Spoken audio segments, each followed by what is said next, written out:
Super Bowl nearly upon us, we wanted to look back at how each team has fared in the big game in the past. From crushing defeats to snagging victory in the final minute, the Chiefs, Bengals, Eagles, and 49ers have seen it all. The Bengals and Eagles have each been to the Super Bowl 3 times, while the Chiefs made 4 appearances and the 49ers have 7 total. To get a better understanding of their playoff history, let's take a look at the Kansas City Chiefs. While it may have been a tough year for the Chiefsaholic, the rest of Chiefs fandom has been in heaven. It's been another year of amazing trick plays, Kelsey and Mahomes doing what they do, and more Andy Reid talking about cheeseburgers. I'm gonna go get the biggest cheeseburger you've ever seen. With a banged-up Mahomes, you know he'll be banking on old reliable Travis Kelsey to be the Miss Piggy to Mahomes' Kermit. For the Chiefs, this is their 8th trip to the AFC Championship, and most of those games have gone their way in the past 5 years. Dynasty? More like Dine-nasty. We see you eating those ketchup steaks, Patrick.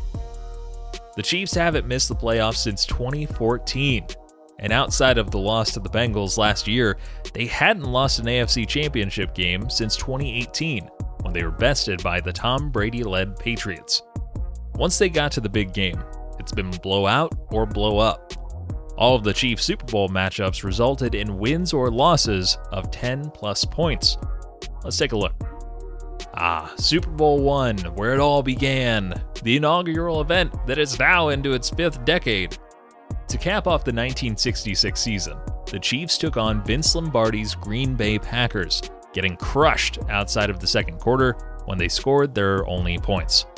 Well-coached and well-disciplined, the Packers blew the Chiefs out of the water 35-10.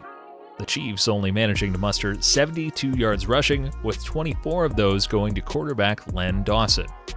3 years later, the Chiefs took on the Minnesota Vikings in Super Bowl IV. Coming into the matchup, the Vikings were the overwhelming favorites with a 13.5-point spread. Buck Buchanan and Curly Cup spent the day making the Vikings offense uncomfortable, leading to 5 total takeaways. After a fumbled kick return by the Vikings, Len Dawson made quick work of the Purple People Eaters, putting the Chiefs up 16-0. They never looked back, coming away with a 23-7 victory and the Chiefs' first Super Bowl trophy. After 50 years of waiting, the Chiefs once again found themselves in the biggest game of the year, but this time it was against Kyle Shanahan's San Francisco 49ers. Patrick Mahomes relied on the speed of Tyreek Hill and the powerful legs of Damian Williams in Super Bowl 54 to squeak by the 49ers and win their second Super Bowl. Aiming to repeat their success, the Chiefs were back to the Super Bowl for the 2020 season. Battling Tom No Nightshades Brady, some costly mistakes from Patrick Mahomes proved to be fatal. With 2 interceptions and a fumble, the Chiefs' offense couldn't find a rhythm after getting on the board first, leading to a 31-9 defeat to the Tampa Bay Buccaneers.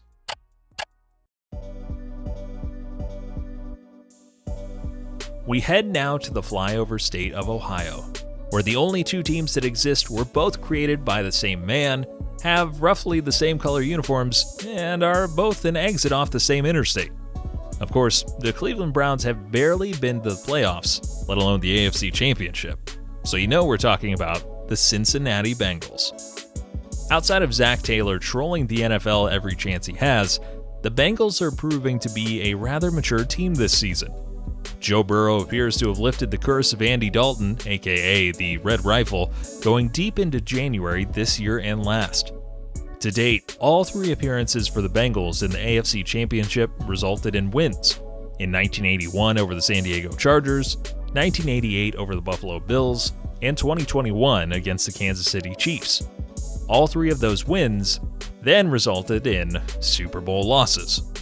While the Chiefs may be 1.5-point favorites, the Bengals' AFC Championship history says you should take the under. In their 3 Super Bowl appearances, the Bengals have won a tragic 0 times, continuing the Great Ohio tradition of never bringing home a Lombardi trophy. Last year's loss to the Rams felt pretty bad as a fan, but each of their Super Bowl appearances have been losses within a touchdown. Can Joe Burrow break the trend laid out by Boomer Esiason and Ken Anderson? Maybe, but he has to get back first. with new uniforms and the debut of the infamous Who Dey chant, 1981 felt like a new Bengals team. Heading into the postseason that year, the Bengals had never even won a playoff game.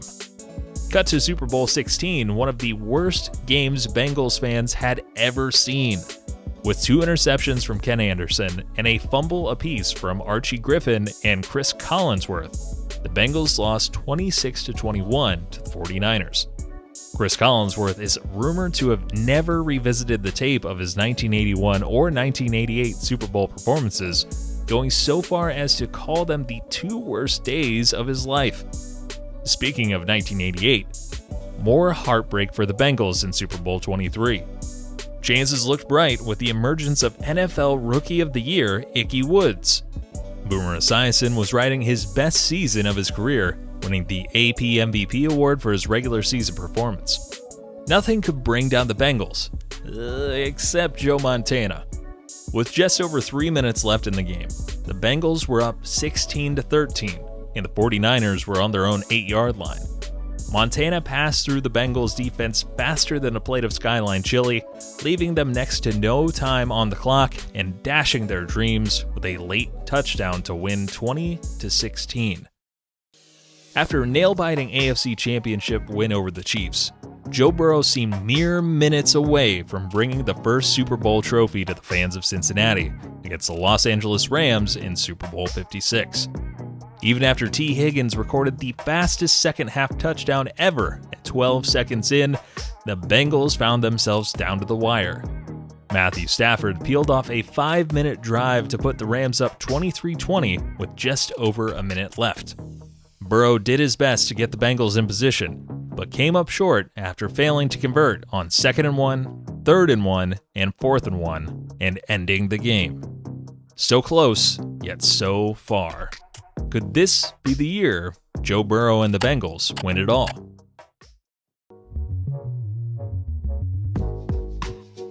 The 49ers are 7-2 in the conference championship, with their last win coming against the Green Bay Packers in the 2019 playoffs. This year has been pretty good, pun intended, for the 49ers after major chaos at the quarterback position. The 49ers are down to rookie Brock Purdy, who comes into the NFC Championship with a flawless win-loss record. That's right, Mr. Irrelevant, who was 4 days away from being born in the 2000s, has won all 7 games he's started. Such a fun story alongside an offense with mid-season acquisition and injury machine Christian McCaffrey, George Kittle, and Deebo Samuel. Did I mention that they have the best defense in the NFL? Fun fact, none of the Super Bowl-bound quarterbacks were born when the 49ers won their last Super Bowl against the San Diego Chargers in 1994. Feeling old yet? As with the Chiefs, most of the Super Bowl wins for the 49ers have been blowouts, outside of 2 close calls against the Bengals in 1981 and 1988, that is. Super Bowl 16 may sound familiar, since we just heard the Bengals side of things, but no quarterback other than the 49ers' Joe Montana was better equipped to win this particular Super Bowl. I mean, the guy was wearing a 16 across his chest at all times. Leading 20-0 at halftime, the 49ers almost blew this one, but secured the onside kick with 20 seconds remaining in the game to bring home their first Super Bowl victory. 3 years later, Joe Montana's 49ers found themselves in a similar position, squaring off with the Don Shula-coached Miami Dolphins. Clearly compensating for something, Dan Marino became the first player ever to throw for over 5,000 yards in a season for the Dolphins, and while he threw the ball 50 times in this game, it was as useless as a fart in a wind tunnel. The 49ers demolished the Dolphins on all sides of the ball, winning 38-16. The late 80s was another mark for the 49ers. Super Bowl 23, Joe Montana led the team on a 92-yard drive to put the Bengals out of their misery. Special teams played a major part up until the 4th quarter, with Montana hitting Jerry Rice and John Taylor for 2 touchdowns, the latter with 34 seconds left on the clock. Super Bowl 24 wasn't even close. The stout 49ers defense held Broncos quarterback John Elway to a paltry 108 yards through the air. In what would be Joe Montana's final Super Bowl, the Hall of Famer dunked on Denver, throwing 5 touchdowns and sitting out the entire fourth quarter. Final score, 49ers 55, Broncos 10. Half a decade later, Steve Young gave the middle finger to Joe Montana, throwing 6 touchdowns against the Chargers. 3 of those went to Jerry Rice and 2 to Ricky Watters. The Deion Sanders-led defense had 3 interceptions, ultimately cashing in to win 49-26. This marked the 5th Super Bowl win, making the 49ers the first team in the NFL to reach 5. After so much success, it would take until the 2012 season for the 49ers to return to prominence. Facing the Ravens in Super Bowl 47, the unthinkable happened. Down 25-6, the stadium said, "New lights, who dis?" with half the stadium shrouded in darkness for 34 minutes and multiple conspiracy theories. Led by Colin Kaepernick and Frank Gore, the 49ers offense got their act together, but would face a late field goal by the leggy Justin Tucker. The 49ers ultimately lost 34-31. Joe Montana tweeted before Super Bowl 54, "You heard from me first. I guarantee my team will win the Super Bowl." Unfortunately, if you've watched the rest of this video, you know how this story ends. Jimmy Garoppolo was handing out interceptions like candy on Halloween, and no 49ers receiver eclipsed 50 yards, leading to an 11-point loss to the Kansas City Chiefs. With a rookie quarterback and a star-studded cast, could this be the year for the 49ers?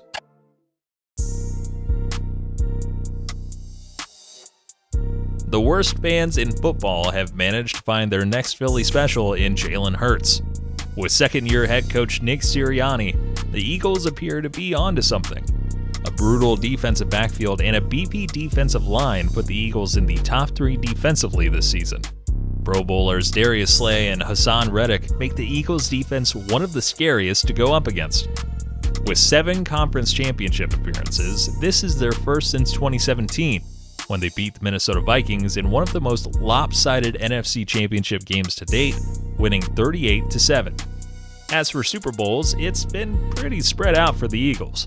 In Super Bowl 15, the Eagles set a record, or I should say, helped the Raiders set a record. Ron Jaws Jaworski threw 3 interceptions in the game, with 2 of them to the Raiders' Rod Martin, who cemented the record for most interceptions in a Super Bowl. Rough day for Jaws and the Eagles, with Philly falling 27-10. Fun fact, as of this recording, Super Bowl 15 is the earliest Super Bowl where both teams' head coaches are still living. Legendary Dick Vermeil for the Eagles and Raiders coach Tom Flores. Nearly 20 years later, Philly returned in Super Bowl 34 against the New England Patriots, led by Donovan McNabb and coached by Andy Reid. In this battle of first-ballot coaches, the game went back and forth, coming down to a late touchdown from McNabb to Greg Lewis and a solid defensive stop. With one final shot, McNabb's mind must have been on his bologna, mayo, and cheese sandwiches, because stuck on his own 4, he threw his 3rd interception of the game to close things out, with the Patriots winning 24-21. 3 things Philly fans loved about Super Bowl 52. The Philly Special, a Super Bowl trophy, and Tom Brady getting strip-sacked to close out the game. Not even Tom Terrific could slow down the Eagles and their Big Nick energy. Nick Foles led a 75-yard, 7-minute drive, throwing a go-ahead touchdown to Zach Ertz to put the Patriots in their rear view. After the season, Nick Foles kind of faded into obscurity. So there you have it. Each of the 4 teams have at least 3 Super Bowl appearances, but who will make it this week? Let us know in the comments below who you think will head to the big game and who you think will take home the coveted Lombardi Trophy. For more sports history, be sure to like this video, subscribe to our channel, and hit that bell so you know when our next video comes out. Thanks for watching.